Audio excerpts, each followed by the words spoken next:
At my son's engagement party, his fiancé stood up and announced, "Tyler's father found his level as a high school teacher living in his little townhouse, driving his little car." Then I stood up and smiled. What Amanda Johnson didn't know, as she delivered that humiliating speech to 200 guests at the Westchester Country Club, was that the broke teacher she was publicly mocking had been quietly building a $31 million investment portfolio for the past 20 years. And the prenup she'd signed so eagerly contained a very special clause about respecting family sacrifice that was about to cost her everything. My name is Daniel Hartwell, and I'm a 56-year-old high school history teacher who makes exactly $34,160 a year after taxes. At least, that's what everyone believes. The truth is far more complicated, and Amanda was about to learn that assumptions can be extraordinarily expensive. Let me paint the picture of how Amanda saw me from day one. I live in a modest 3-bedroom townhouse I bought in 2008 for $185,000. I drive a 2012 Honda Civic with 190,000 miles on it. I wear 20-year-old suits from my previous career and use coupons at the grocery store. To someone like Amanda, whose handbag collection probably cost more than my annual salary, I represented everything wrong with Tyler's world. But Amanda made one critical error. She never bothered to research why a man would give up a $500,000 a year investment banking career at Goldman Sachs to become a teacher. She never wondered how I'd managed to send Tyler to college without loans, or why investment advisor Margaret Hayes met me for coffee every month at the Starbucks near school. She just saw the Honda and the townhouse and assumed she understood my story. The first real warning sign came 3 months before the wedding. Amanda had started planning what she called family meetings about the ceremony, deliberately scheduling them at expensive restaurants she knew I couldn't afford. When Tyler suggested including me, she'd wave her hand dismissively. "Your father wouldn't be comfortable at places like this. Besides, we need to discuss real financial planning." She'd already decided I had nothing valuable to contribute. What she didn't know was that while she was spending her trust fund on designer clothes, I was building generational wealth through strategic stock investments. Apple in 2004, when everyone thought the iPod was a fad. Google during their IPO. Tesla in 2010, when analysts called it a toy company. 20 years of compound growth had turned my modest teacher salary into something extraordinary. The second warning came during Christmas dinner at her parents' estate. I was helping clear dishes when I overheard her phone call to a college roommate. "Tyler's dad is just this broke teacher who lives in some tiny house. I mean, the man makes less in a year than I spend on handbags." She wasn't wrong about the numbers, but she was catastrophically wrong about everything else. The breaking point came at their engagement party. Amanda stood at the head table in her cream-colored dress that probably cost more than I made in a month, champagne flute in hand, that 3-carat ring catching the chandelier light. What followed was the most publicly humiliating speech I'd ever witnessed. "Tyler and I come from very different backgrounds," she began, her eyes finding mine across the room. "I've been blessed with advantages that not everyone has had." The pause was deliberate, designed to draw attention to the contrast between her family's obvious wealth and my modest appearance. "Tyler's father, Daniel, taught me so much about different ways of living. He's shown me what happens when someone chooses comfort over ambition, security over success." My jaw tightened, but I kept cutting my prime rib into precise pieces. "Some people might call it settling, but I prefer to think of it as finding your level. Daniel found his level as a high school teacher, living in his little townhouse, driving his little car, and there's nothing wrong with that." The dining room fell completely silent, except for the clink of my knife against china. 200 people watched as she continued her systematic demolition of my character. In fact, I'm grateful Tyler was raised with such humble values. It means he'll never take for granted everything I can offer him, the opportunities, the connections, the lifestyle he deserves but never had access to. That's when I made my decision. Not because I needed to prove anything to Amanda, but because my son was starting to believe her version of our story. He was forgetting that every sacrifice I'd made was for him. I stood up slowly, setting my napkin beside my plate. Every eye in the room followed me as I walked to the head table. Amanda's smile faltered slightly as I approached. "That was quite a speech," I said, my voice carrying clearly in the silent room. I meant every word, she replied, chin raised defiantly. I know you did. That's what makes this perfect. I turned to address the room. How many of you have children? About half the hands went up. And how many of you have made sacrifices for those children, given up something you wanted so they could have something they needed? Nearly every hand stayed up. Then you understand that a parent's love isn't measured by bank account balances or zip codes or the price of your car. It's measured by what you're willing to give up and what you're willing to endure. Even public humiliation from someone who mistakes arrogance for intelligence. The room was dead silent. Amanda opened her mouth to respond, but I held up one finger. Next week, Tyler and I will be attending the Educators Excellence Awards at the Downtown Marriott. It's one of those boring teacher events you've heard so much about. You're welcome to join us. I have a feeling it might change your perspective on a few things. I walked back to my table, finished my prime rib, and left without another word. What Amanda didn't know was that I'd been planning this moment for months. The prenup she'd signed so eagerly contained what her lawyer called a character clause, standard language protecting family assets from individuals who show persistent contempt for family sacrifice. Amanda had laughed when she signed it. Who would ever be against family devotion? It's like being against puppies. She was about to find out exactly what that clause meant.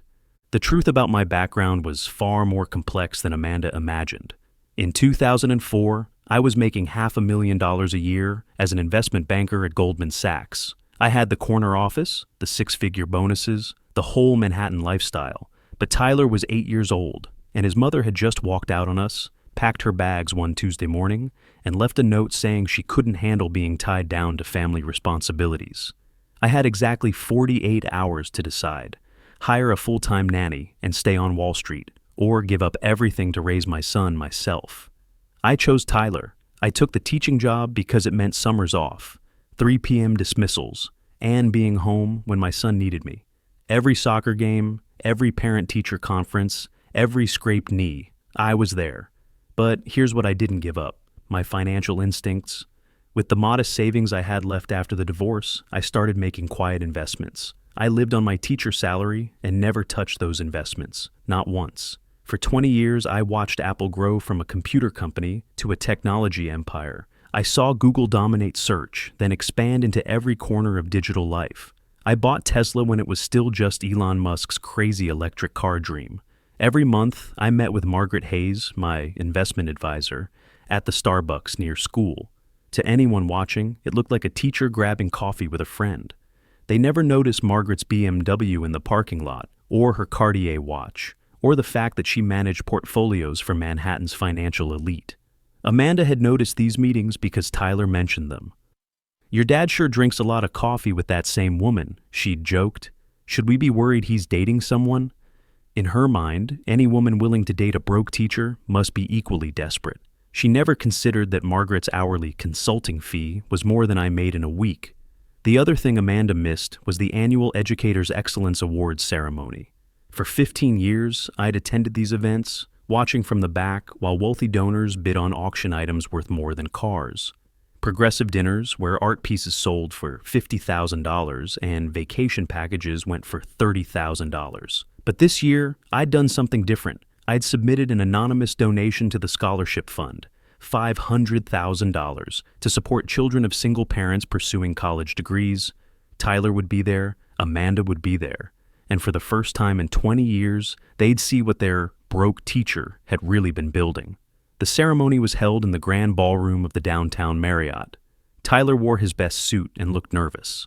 Amanda wore a black cocktail dress that probably cost more than most attendees' monthly salary, her expression suggesting she was doing charity work by being there. "How long do these things usually last?" she asked as we found our assigned table. "About 2 hours. Don't worry, the speeches are usually short." Amanda surveyed the room with barely concealed disdain. Teachers and principals mixed with local business leaders, but nothing about the event screamed wealth or prestige.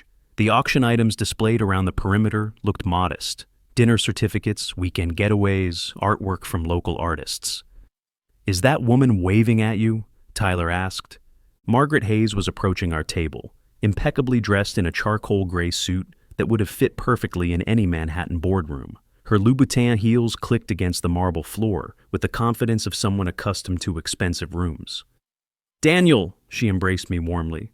"I'm so excited about tonight." Amanda's eyes narrowed as she took in Margaret's obvious affluence. "Margaret, I'd like you to meet my son Tyler and his fiancée Amanda. This is Margaret Hayes, my financial advisor." The word financial hit Amanda like cold water. She extended her hand with newfound interest. "Advisor? For what kind of portfolio?"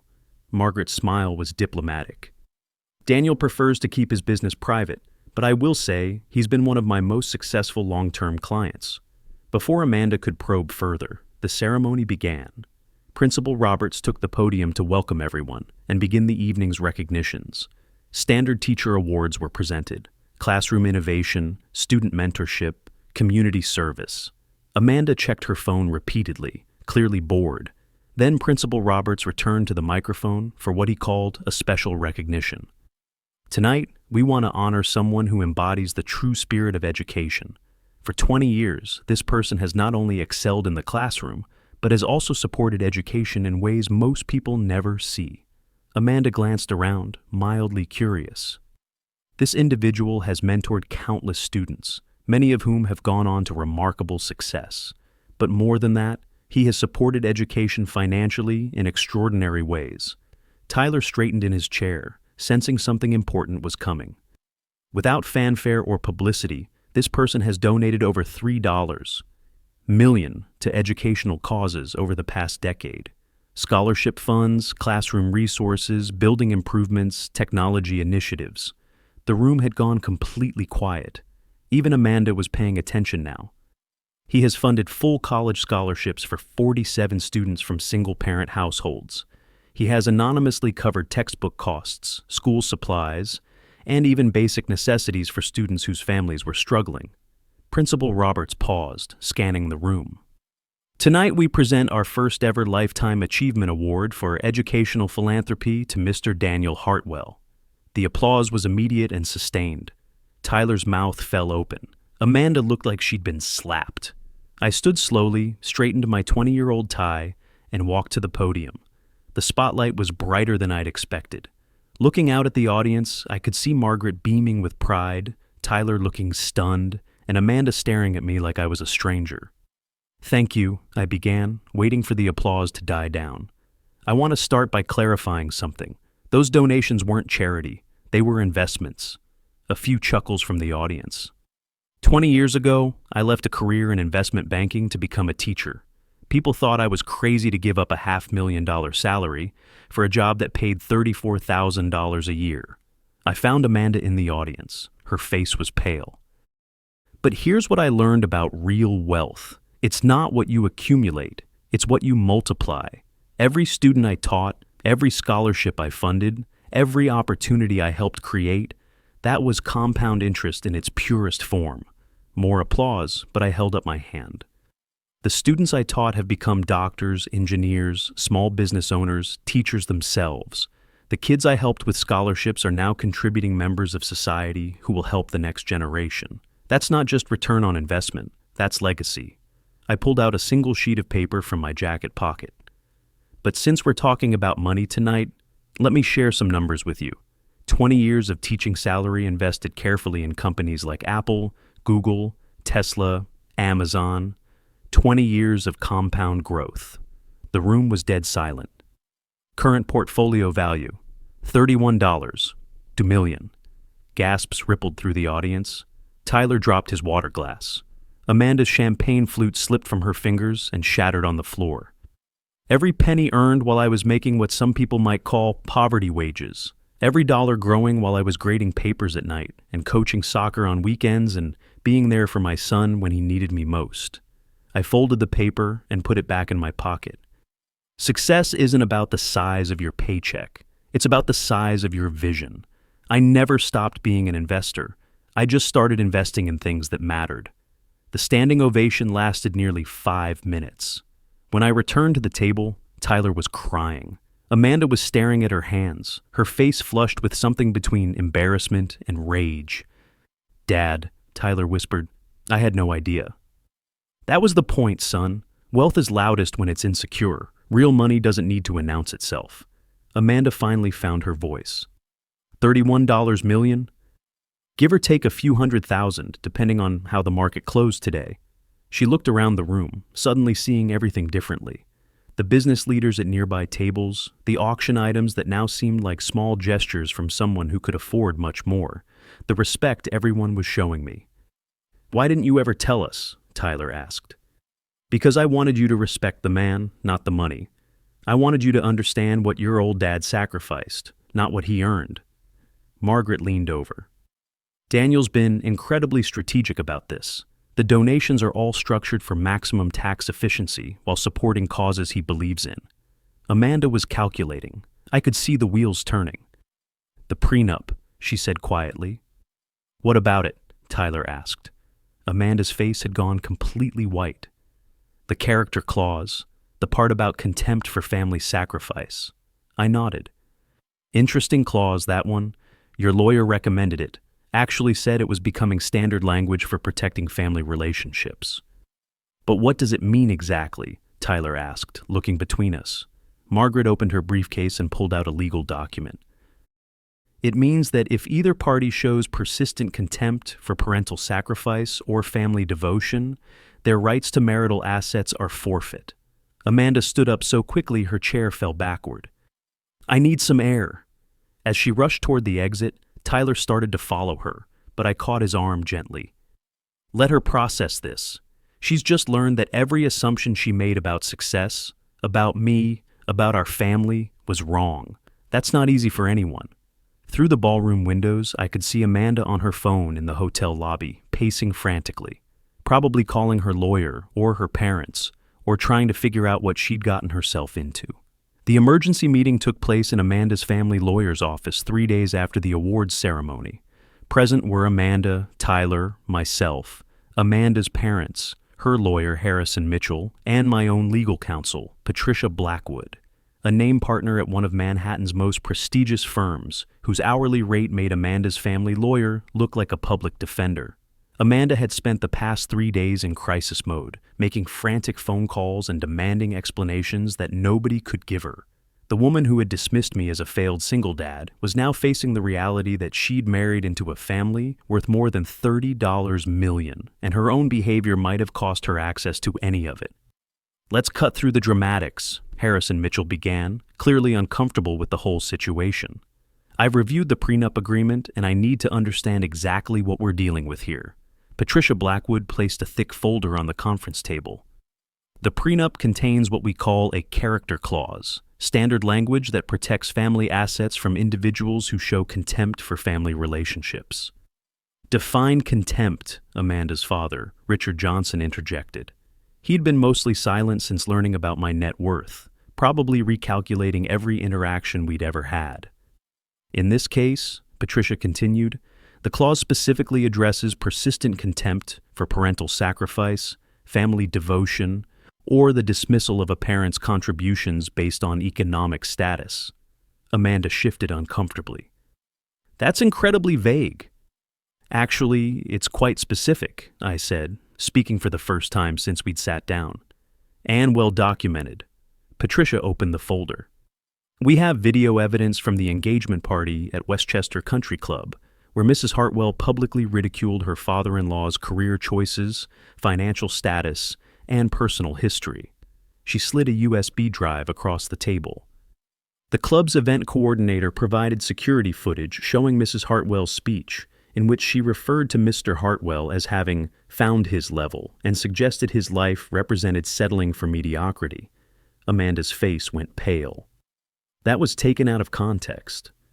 "We also have witness statements from 12 individuals present at that event," Patricia continued, describing Mrs. Hartwell's comments as deliberately cruel and publicly humiliating. Tyler sat silently, staring at his hands. This was the first time he'd heard the complete legal breakdown of his wife's behavior. "Additionally," Patricia said, pulling out another document, "we have documented evidence of Mrs. Hartwell's systematic attempts to exclude Mr. Hartwell from wedding planning, her statements to multiple third parties referring to him as broke and embarrassing, and her suggestion that he should be placed in assisted living despite being a healthy 56-year-old man." Harrison Mitchell was taking notes frantically. What are the financial implications of this clause? Patricia's expression was professionally neutral. Upon activation, Mrs. Hartwell forfeits all rights to marital property acquired during the marriage, including any increase in value of premarital assets. What does that mean in practical terms? Richard Johnson asked. It means, I said quietly, that Amanda's marriage to Tyler gives her legal access to whatever Tyler owns independently, which at the moment is his car and about $8,000 in savings. The silence in the room was deafening.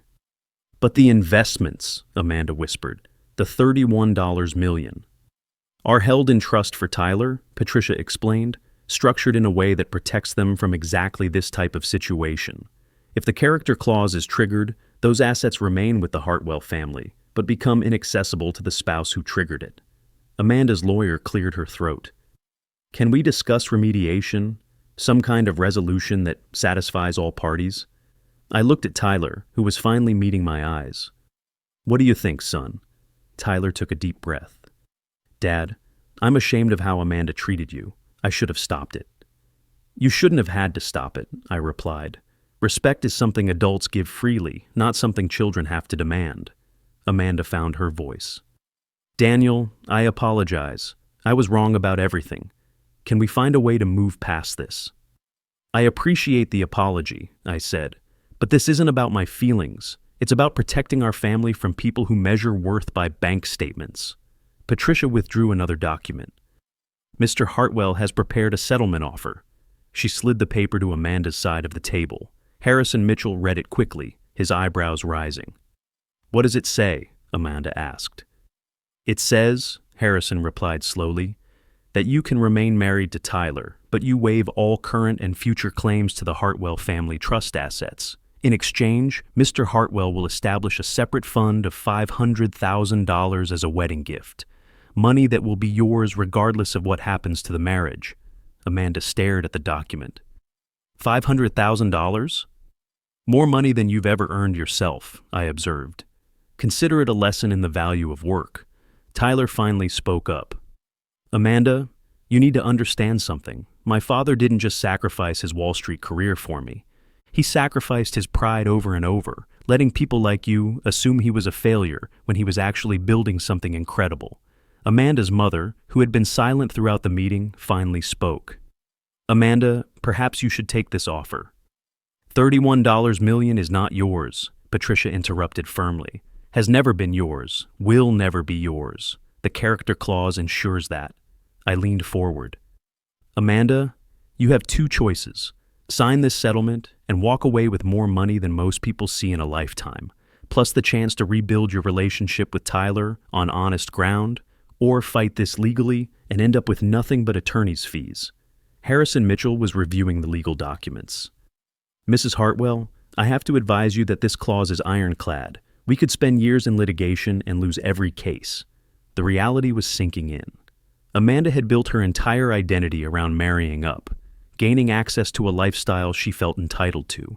Instead, she'd married a marketing coordinator with modest savings and a father she'd spent months publicly humiliating.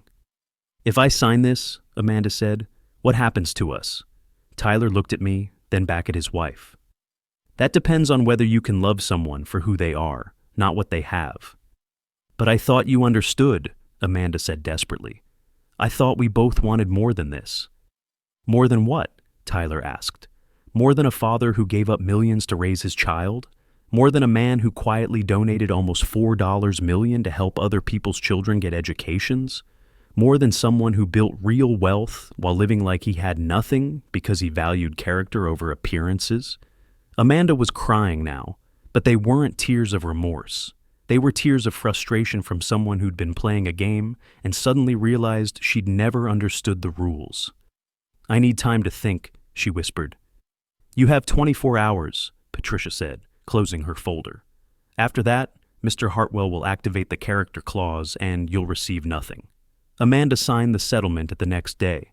She walked into the lawyer's office wearing designer sunglasses to hide her puffy eyes, scrawled her signature across the documents without reading them, and walked out with a check for $500,000, more money than she'd ever owned independently. But the real consequences were just beginning. Word of the educators. Excellence awards had spread through social media faster than Amanda could control it. Someone had posted a video of my speech, and by Thursday morning, Censured Teacher Millionaire was trending on Twitter. The local news picked up the story. High school teacher's secret $31 million portfolio built on Apple and Google stock. The reporter interviewed former students who remembered me as the teacher who stayed late to help with college applications and the one who paid for textbooks when my family couldn't afford them. Amanda's social circle, the trust fund friends who had attended her engagement party, saw every news story. They remembered her cruel speech about my modest circumstances and her public humiliation of a man who, it turned out, had been quietly donating more money to charity than their parents had ever earned. Tyler called me Wednesday evening, his voice strained. "Dad, Amanda's friends are posting things on Instagram, screenshots of news articles about you with captions like, 'When you publicly mock a millionaire philanthropist because you think he's poor.' How is she handling it?" "Not well. Her phone's been ringing nonstop. Reporters wanting interviews, old college friends asking if the stories are true, her sorority sisters calling to congratulate her on marrying into money, not knowing she just signed away any access to it." The irony was perfect. Amanda had spent months worrying about how my modest appearance would reflect on her social status. Now she was discovering what actual social humiliation felt like. The story reached its peak when Forbes called Thursday morning. "Mr. Hartwell, this is Jennifer Stone from Forbes magazine. We're running a feature on unconventional wealth-building strategies, and your story has caught our attention. Would you be available for an interview?" I politely declined, but the fact that Forbes had called leaked somehow, and by Friday morning, Amanda was fielding calls from people who wanted to know if she could arrange introductions to her millionaire father-in-law. 6 months later, Tyler moved back into my townhouse while he figured out his next steps. Amanda had taken her $500,000 settlement and moved to Los Angeles, where nobody knew about her brief, disastrous marriage to a teacher's son. Tyler started working with me on expanding the Hartwell Family Foundation for Financial Education, teaching young adults to distinguish between appearing wealthy and actually building wealth. During our first workshop, a student asked him what he'd learned from his father about money. Tyler thought for a moment. "That real wealth is quiet. It doesn't need to announce itself or put other people down. It just grows consistently while you focus on things that actually matter: family, character, contribution." He paused, looking at me in the back of the room. "And that the best investment you can make is in people who will remember your kindness long after they've forgotten your bank account balance." Amanda learned that when you publicly humiliate someone based on assumptions, you better make sure those assumptions are correct. Because sometimes the quiet guy in the corner isn't settling for less. He's building something extraordinary while you're too busy counting his shortcomings to notice his strengths.